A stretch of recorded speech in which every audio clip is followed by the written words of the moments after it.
Hello বন্ধুরা, তোমরা সবাই কেমন আছো? খুব ভালো আছো। কেএস ব্লগে সবাইকে স্বাগতম।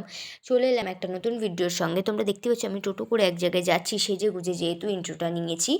তো ভিডিওটা কন্টিনিউ করো, সব কিছু জানতে পারবে আমি কোথায় যাচ্ছি বা কেনই যাচ্ছি।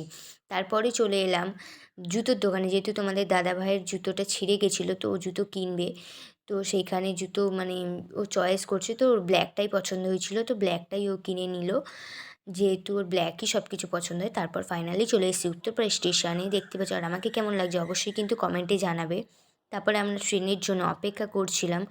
তারপরে ট্রেন এসেই গেছিলো। তারপরে আমরা মানে নামছি আর কি সিঁড়ি থেকে। আর আমাদের জুতোর কম্বিনেশনটা কেমন লাগছে কিন্তু অবশ্যই জানাবে কমেন্টে। আর বেলুড় স্টেশনে নেমে গেছিলাম আমরা। তারপর সবার পরিচিত একটা জায়গা বেলুড় মাঠ, কত পুরাতন যুগের মানে সব কিছু জড়িয়ে রয়েছে এখানে রামকৃষ্ণদেবের। এখানে আরতিটাও খুব সুন্দর হয়। তো তোমরা কে কে বেলুড় মাঠে গেছো অবশ্যই আমাকে কমেন্টে জানাবে। আর আমার তো এটা দ্বিতীয়বার যাওয়া বলতেই পারো। তো এখানে দেখতেই পাচ্ছ সব কিছু মানে গেটটা বন্ধ হয়ে গেছে, আমরা অনেক লেটে গেছিলাম, ব্যাড লাগ আমাদের জন্য। সবাই ভিড় করে দাঁড়িয়ে আছে ওখানে ঢোকার জন্য, কিন্তু 3:30টার সময় গেট খুলবে।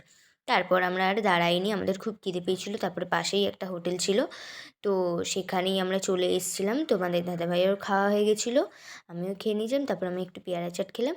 চলে আসছি আবার নেক্সট ভিডিওতে। টাটা, সবাই ভালো থেকো, সুস্থ